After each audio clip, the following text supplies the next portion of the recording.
सोमाजीगढ़ press club में हैदराबाद लोकसभा जो 7 कॉन्स्टिट्यूंसियाँ आते, मलकपेट, कारवान, गोशा महल, चार मीनार, चंद्रायन गुट्टा, याकुतपुरा, बहादुरपुरा, ये 7 कॉन्स्टिट्यूंसियों में 21 से 22 लाख वोटर्स हैं। और जब आप बोकस वोटों की बात करेंगे, डुप्लीकेट वोटों की बात करेंगे, तो जब हम 2 महीने इसके पीछे लगे और हम ये नतीजे पे पहुंचे 6,60,000 के ऊपर बोकस और डुप्लीकेट वोट है। आपको हैरत होंगी, अगर से 6,60,000 को आप डिवाइड करो 21-22 लाख से, नियरली 30%। इसका मतलब क्या है? हर एक 4 वोट को 1 वोट बोकस है। हम इसको 6 कैटेगरियों में डालें और आज हम आपको बताना चाह रहे हैं, ये सिर्फ हम एलिगेशन नहीं कर रहे, हम एविडेंस और प्रूफ के साथ आपके सामने बैठे और ये एविडेंस और proof chief election commission India Rajiv Kumar साहब को हम दे दिए हैं और आज आपके प्रेस कॉन्फ्रेंस के बाद सीईओ तेलंगाना विकास राज साहब को देने वाले हैं हम। अब जब हम प्रूफ दे दिए तो अब ये मैंडेटरी हो गया, वो तो ज़रूरी हो गया और हम मुख्यमंत्री से ये गुजारिश करें कि हम ये प्रूफ दे देंगे बाद आप एक स्पेशल ड्राइव लगाना, एक 1 वीक का स्पेशल ड्राइव, पूरे बूथ लेवल ऑफिसर्स और स्पेशल ऑफिसर्स को अपॉइंट करके ये प्यूरिफिकेशन ऑफ इलेक्टोरल रोल होना मत। हमारे को जाती दुश्मनी किससे नहीं है, हमारे एक सिस्टम का मजाक बनाया जा रहा और हैदराबाद को हमारी जागीर बोल के अपनी मनमानी आप कर रहे हैं। आपको मालूम है ये डुप्लीकेट वोट जो है, इसकी बुनियाद के ऊपर ये क़यादत कायम रखते। हमारे को आवाम का काम करने की ज़रूरत नहीं है, हमारे को मैनिफेस्टो रहने की ज़रूरत नहीं है, सिर्फ हम ये डुप्लीकेट वोटों पे आना, सामने वाले जो भी कंटेस्ट कर रहे हैं उसका कैरेक्टर असैसिनेशन करना, इस्लाम खतरे में है बोलना, पुलिस को मैनेज करना, गवर्नमेंट मशीनरी को मैनेज करना, गुंडागर्दी करना, बोकस वोट डराना, इसके ऊपर इनकी क़यादत चल रही है। आज मैं 6 कैटेगरियां आपको बताने वाला हूं। पहली कैटेगरी पॉपुलैरिटी, 2-2 वोट है, 3-3 वोट है, 1 वोट चंद्रायन गुट्टा में है, 1 वोट याकुतपुरा में, 1 वोट चार मीनार में है, 1 वोट मलकपेट में है। हम आपको पूरे प्रूफ दे दिए, ऐसा पूरा मिलेंगे तो 7 हल्कों में 1 MP हल्के में 1,16,000 वोटर हम प्रूफ और एविडेंस दे चुके हैं। सेकेंड कैटेगरी ये 2,80,000 वोटों के ऊपर है, वो तो कम से कम 2,90,000 वोट। आप याकुतपुरे में आपका वोट है, चंद्रायन गुट्टा में आपका वोट है, बहादुरपुरा में आपका वोट है, कारवान में आपका वोट है। तो क्या हो रहा, आप कारवान में वोट डाल दे रहे, फिर वापस निकल के आप बहादुरपुरे में वोट डाल दे रहे, आप मलकपेट पे वोट डाल दे रहे, फिर आप चार मीनार को आ जा रहे। इस तरीके का माइग्रेशन इधर से उठा के उधर लाना, कभी भी हमारा बयान रहता और कभी भी हम पुलिस कमिश्नर और DGP साहब को बोलते, साहब ये मंदे का मंदा आता, ये मंदा कैसे आता हमारे को नहीं मालूम, पर ये मंदा आके बोकसिंग करता, आपके मंदे को डिस्बर्स करना, ये मंदा ये छे याकुतपुरा का, मलकपेट में, चंद्रायन गुट्टे का, कारवान में, कारवान का चार मीनार में आप शिफ्ट करो, बराबर करो। मगर आपके पास 2 वोट 3 वोट कैसा रहते, 1 वोट ही छेड़ने का बस। तो ये हमारा सेकेंड कैटेगरी है। तीसरी कैटेगरी सिंगल वोट, एक घर में एक ही वोट। आप हिसाब डालेंगे 1,70,000 के ऊपर। आपको एक एग्जाम्पल बताता हूं, मलकपेट है, मलकपेट के अंदर 28,500 सिंगल वोट। इसका मतलब क्या है? आपके जो मोहल्ला है उसके अंदर एक सिंगल वोट रहता। आप जो बस्ती में रहते 3-4 सिंगल वोट रहते। अरे भाई उन्हें अकेला है, उसको अम्मा नहीं है, बाबा नहीं है, लावारिस है, अरे इन्हें बेवा है, अरे इन्हें यतीम है, ऐसा आपके मोहल्ला निकालते 3-4 निकालते। अब आप देखिए एक ही कॉन्स्टिट्यूएंसी के अंदर 28,000, 30,000, 25,000 टोटल मिलाए तो 1,70,000 के ऊपर। ये है सिंगल वोट। इसका भी हम प्रूफ दे दिए। डेथ वोट 15,000 डेथ, मर गए, पूरे मर गए वाले वोटाओं को आते।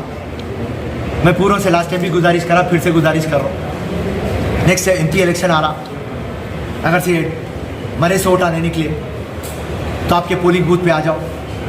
आपके बाबा का, आपकी अम्मा का, आपकी ससुर का या आपकी बीवी मर गई, पूरे जने आएंगे आपको मिलने को बूथ पे। जन्नत को जाने की ज़रूरत नहीं है, ना दोज़ख को जाने की ज़रूरत है, ना जहन्नुम को जाने की ज़रूरत है। पोलिंग स्टेशन में आ जाओ, दीदार कर लो। ये है हकीकत। हम काम करना, हम डेथ सर्टिफिकेट लगाना, हम पूरे डेथ सर्टिफिकेट लगाया। छठवीं कैटेगरी मज़े की कैटेगरी। एक घर में अगर से 6 वोटर के ऊपर है, इलेक्शन कमीशन ऑफ इंडिया का डायरेक्शन है कि booth level officer booth level agent के साथ जाके वेरिफिकेशन करके रिपोर्ट डालना। मगर आपको हैरत हो जाएंगी, हैदराबाद लोकसभा के अंदर 680 घरों में 54,000 वोट आए। 680 घरों में 54,000 वोट आए हैं। एक एग्जाम्पल देता हूं जो याकुतपुरा का, क्योंकि 2 जने बहुत फेमस है। याकुतपुरा अमजदुल्ला खान, नामपल्ली फिरोज खान, दोनों असेंबली में रहते तो हंगामा करते थे। उन्हें भी बोगस वोटों का शिकार, इन्हें भी बोगस वोटों का शिकार। अमजदुल्ला खान को मैं आपके चैनल के थ्रू बोल रहा हूँ, बाबा तो पूरी दुनिया फिर रहा था, हंगामा कर रहा था। आपके गली के सामने का एक एड्रेस देता हूँ मैं आपको हाउस नंबर भी देता हूँ, लिख लो मेरे भाई। House number 17-1-391। इसके अंदर 662 वोट्स, 660 वोटों के ऊपर एक ही हाउस नंबर पे। और मेरा को जहाँ तक अंदाज़ा है 200 या 250 स्क्वायर यार्ड का ये घर है।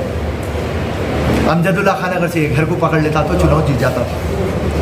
चलिए खैर कोई बात नहीं है। अभी मैं नंबर बोल रहा हूँ अमजदुल्ला खान, आप जैसा ये सुन लेते जाइए घर के ऊपर जाके आपका वीडियो बना के डालिए। सो इस तरीके से 680 घरों पे 53,000। कारवान में जाएंगे, एक घर है 200 स्क्वायर यार्ड का, 360 वोट है। आप वहाँ से चार को आएंगे, 200 स्क्वायर यार्ड का घर है, 450 वोट हैं। और एक बहादुरपुरा को जाएंगे, 300 स्क्वायर यार्ड का घर है, 420 वोट हैं। तो आखिर ये वोटा कहाँ से आ रहा है? ये छठवीं कैटेगरी। उस नंबर नहीं रहता, आपका जो कार्ड नंबर है, आपका जो एपिक नंबर, हॉल टिकट के वैसा नंबर आ जाता, आपका फ्लैट का नंबर आ जाता, आपका घर जो सर्वे में है वो सर्वे नंबर पे आ जाता। इस तरीके से आज तक आप सुने गोस्ट वोटर, बोलतो गोस्ट, बोलतो जिन,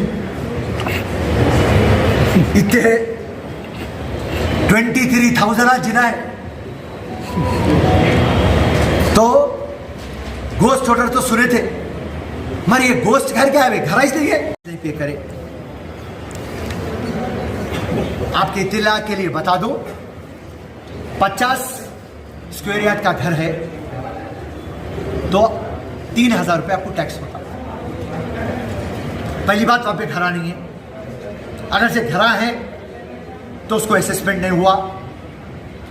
अगर से 2,80,000 घरा है जिसको असेसमेंट नहीं हुआ, 3,000 रुपये से आप डाल देंगे तो 65 करोड़ का नुकसान हो रहा गवर्नमेंट को। और ये 65 करोड़ में जो भी पैसा कौन कमा रहा? Local MLA, local corporator, division president, booth president, local leader, tax inspector, superintendent municipal, deputy commissioner municipal. ये बड़ा स्कैम है। और मैं ये मुख्यमंत्री को बताया, रेवंत रेड्डी साहब आप ओल्ड सिटी डेवलप करना चाह रहे, आज बीआरएस उधारों में करके चले गई तेलंगाना को। आप बड़ा स्कैम केसीआर का पकड़ रहे, आप कालेश्वरम बोल रहे, मिशन भगीरथा बोल रहे, मेडारम बोल रहे। इसी तरीके से हैदराबाद में एक स्कैम है, वहां के लोकल लीडर्स और म्युनिसिपल ऑफिस ये मिलके अवाम तो पैसा दे रही, अवाम अगर से पैसा ना देती थी तो मैं ये नहीं लाता था, क्योंकि बात ये आ जाएगी, अरे भाई ये घर को असेसमेंट नहीं है, फिरोज खान बात को उठा रहा, हमारे घर से पैसा जाएगा। कॉमन आदमी बोलेगा मैं तेरा नुकसान कर दे रहा हूं, मेरे को आवाम का नुकसान नहीं होना है। मगर ये आवाम से ये लीडरा, ये टैक्स इंस्पेक्टरा, ये पूरे मिलके पैसा ले रहे। और अगर से जब आप असेसमेंट नहीं करा रही तो आपका कंस्ट्रक्शन इलीगल है। कल आप घर बनाना है तो कहां से देंगे आपको? कल के दिन कुछ अच्छा बुरा होता,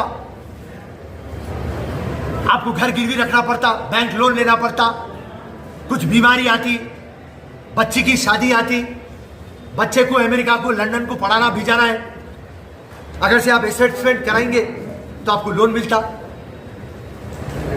सो आज गवर्नमेंट के सामने मैं ये लाया हूं, ये बड़ा स्कैम। तो अल्टीमेटली फिरोज खान की फाइट जो है, fair transparent election, safe democracy, पूरों की अम्मा का करप्शन है बोकसोट। आज आप लाइट लेके इधर उधर फिरते, आप वहां के कायदा खुद मलई मस्का करोड़ा करोड़ा कमा रहे आप, हैदराबाद को ब्लैक लिस्टेड कर दिए। आवाम का काम लाइट लेते आप, सोशली, इकोनॉमिकली, फाइनेंशियली, एजुकेशनली आप बैकवर्ड रखते। आप ग्रांटेड ले रहे। 6,60,000 जब वोट है मेरे पास बोकस, तो मैं आवाम को क्यों केयर करूं? मेरे तो उठा दल जाते। मेरा जो भी कार्यकर्ता है ये चोरी के अंदर महारत कर लिया, पीएचडी कर लिया। हमारे को आवाम की क्या फिक्र? हैदराबाद हमारे बाप की जागीर है, हमारे दादा की जागीर है। पहले हमारे दादा की थी, हमारे बाप की थी, अब हमारी होंगी, फिर आने वाली हमारे पोटा पोटी की होंगी। आवाम को बेवकूफ मारो, कमजोर रखो, गरीब रखो, बोकसों का हंगामा करो, हर एक गवर्नमेंट को जाके चेपो। आज वही चेपने में रेवंत रेड्डी से क्लोज होने को देख रहे। लंदन को नहीं बुलाए, चले गए, फोटो डाल लिए। हैदराबाद में खरीब खरीब आके बात कर रहे। बीआरएस के साथ 10 साल जितना खाना था मनी मस का बीआरएस का खा लिए, खा के सारा रेवंत रेड्डी से क्लोज होने के लिए केसीआर को बोल रहे तो मुसलमानों के लिए कुछ नहीं करे। वाह रे वाह, तुम ना क्या करे मुसलमानों को? तुम ना जब उधर क़यादत में थे, जब बोलना था, अरे बाबा तुम 12% नहीं दिए, वक्फ बोर्ड को जुडिशरी नहीं दिए, मुसलमानों को नौकरियां नहीं दिए, हट चिंदी चोर पार्टी छोड़, चोर केसीआर बोल के जब नहीं बोले। अब हमारा रेवंत रेड्डी मुख्यमंत्री बनते की, जब क़यादत में थे तो रेवंत रेड्डी की चड्डी के बारे में बोल रहे थे, आरएसएस की चड्डी, आरएसएस की चड्डी। हाँ, राहुल गांधी को, सोनिया गांधी को कांग्रेस पार्टी आईसीयू में है, मर जाती, बेकार पार्टी, चिंदी पार्टी, लंगनी पार्टी। औकात तो भूल जाते। दारुसलाम डीएसओ पार्टी कांग्रेस, पूरे इंजीनियरिंग मेडिकल कॉलेज था कांग्रेस, हर एक होता डीएसओ तो कांग्रेस। लोकसभा में आज जीते डिलिमिटेशन करके हलवे के वैसा दिया राजशेखर रेड्डी कांग्रेस। फिर देखो तो बीजेपी को गाली, उससे दोस्ती, फिर बीआरएस से दोस्ती। आज रेवंत रेड्डी आते कि समझ गया अब ये रेवंत रेड्डी जाने वाला नहीं, खतरनाक लेने। केसीआर तो हैट्रिक नहीं मार सका पा बेचारा, ये रेवंत रेड्डी बहुत जवान है, तगड़ा है, इन्हें 15 साल तक रहता, अपनी दाल नहीं गलने देता। केसीआर साहब बहुत शरीफ थे, अच्छे थे, इन्हें जरा थोड़ा हटावा है और बहुत इंटेलिजेंट है, बहुत स्मार्ट है, बहुत शार्प है। दोस्ती करो, आगे खरीब, पर आपको खरीब तो ला नहीं सकते। सिंपल, जो कांग्रेस को खत्म करता हूं बोला रेवंत रेड्डी, उसको कैसा लाता? नामुमकिन है। तो रही बात, आज जो है ये तमाम प्रूफ्स हम इलेक्शन कमीशन ऑफ इंडिया को दे चुके हैं, सीओ तेलंगाना को देंगे, स्पेशल ड्राइव लगाएंगे और पूरे बीएलओस को ये स्पेशल ड्राइव में लगाएंगे, लगा के प्यूरिफिकेशन ऑफ इलेक्टोरल रोल होना, फेयर फ्री ट्रांसपेरेंट इलेक्शन होना। वो फेयर वोट डाल लो, हमारे नो प्रॉब्लम। मियाँ बीवी राजी है तो क्या करता, खासी है ना, वोटर डालता तो दला लो। मगर निकाह करते बोल के हैंडा देते तुम ना, तो वो हैंडा नहीं देना। दूसरे हल्के है 2-3% है वहां पे फोकस, और उनके वहां के लीडर्स के ऊपर मैं छोड़ रहा हूं। जिस तरीके से मैं जिद के ऊपर बैठा, वो भी जिद के ऊपर बैठना। मगर यहाँ हैदराबाद और नामपल्ली का हाल क्या है? यहाँ पे 30% बोकस वोट है, हर चौथा वोट बोकस है। तो यहाँ पे सिस्टम का प्रॉब्लम है। एमआईएम पार्टी हैदराबाद छोड़ के सिकंदराबाद में क्यों कंटेस्ट नहीं करती? जुबली हिल्स पे क्यों नहीं कंटेस्ट करती? मुशीराबाद से क्यों कंटेस्ट नहीं करती? निजामाबाद से, बोधन से, वरंगल से, महबूब नगर से मुसलमान की तादाद तो है ना। 119 कॉन्स्टिट्यूएंसी में 34 कॉन्स्टिट्यूएंसियां मुसलमान की तादाद से है और मुसलमान के वोटों से। क्यों वो ओल्ड सिटी छोड़ के, हैदराबाद छोड़ के दूसरी जगह क्यों नहीं जाते? और आज आप पूरा हिंदुस्तान में फिर रहे हैं, कहीं के लिए फिर रहे हैं आप? पॉलिटिकल पोलराइजेशन करके फिर रहे हैं आप, मोदी के एजेंट बन के फिर रहे हैं आप, बीआरएस के दलाल बन के फिर रहे हैं आप। ये पूरे दुनिया को मालूम हो गया आप बीजेपी के एजेंट है, आरएसएस एजेंट है, सबको मालूम हो गया सच आपका। और आपकी क़यादत किस पे करते आप? खाली चोर वोटों के ऊपर करते आप, बोगस वोटों के ऊपर करते आप। अगर से ये बात मेरी झूठी है तो आने वाले जुम्मे में मक्का मस्जिद आ जाओ, बोलो फिरोज खान प्रेस क्लब में झूठ बोला, बोकस वोट लेंगे, मैं उसके पेट पे मुंडी डाल देता हूं। अभी तो सीनियर पॉलिटिशियन आए थे। सुनिए आप, हेडें दो, सिकंदराबाद से दें दो, जहीराबाद से दें दो, या मेरे को मोदी के ऊपर वाराणसी दे दो। मैं तो योद्धा हूं, लड़ना आता। चुनाव बोले तो वो मेरे खून में है। खामोश बैठो बोल तो मेरे को नहीं आता। मैं कोई सीट पूछता नहीं, हमारा हाई कमांड जो सीट बोले वहां पे लड़ लेता। मामूली बात है। जो बीएलओज है उन्हें नहीं देते, उनकी नौकरी पे आ जाता, उनको डर है, उनके घर पे अटैक हो जाता। डाला था तो 46,000 डिलीट हुए, 50,000 डिलीट नहीं हुए। उसके वजह से मैं हारा 2000 से। पहली टाइम सिस्टम काम करा, उसका मैं तहे दिल से शुक्र अदा करता हूँ राजीव कुमार साहब से, चीफ इलेक्शन इंडिया, विकास राज साहब सीईओ तेलंगाना, और हमारे म्युनिसिपल कमिश्नर रोनाल्ड राज साहब का। ये लोग वो 46,000 निकाले। मगर जब बीआरएस की गवर्नमेंट थी, कंटिन्यूस प्रेशर आया इनके ऊपर। केटी रामाराव, हरीश राव, असदुद्दीन, अकबरुद्दीन कंटिन्यूस फोन करके रोको रोको रोको, और उसके लिए काम रुका। उसके लिए मैं चुनाव हारा। हैदराबाद से लड़ो। मगर अगर से चीफ मिनिस्टर साहब बोलेंगे हैदराबाद से, राहुल गांधी बोलेंगे वाराणसी से, किधर से भी मैं चुनाव लड़ने के लिए तैयार हूँ। मैं पूछता नहीं, मगर जो हुक्म आया सराखों पे जंग के लिए हम तैयार हैं।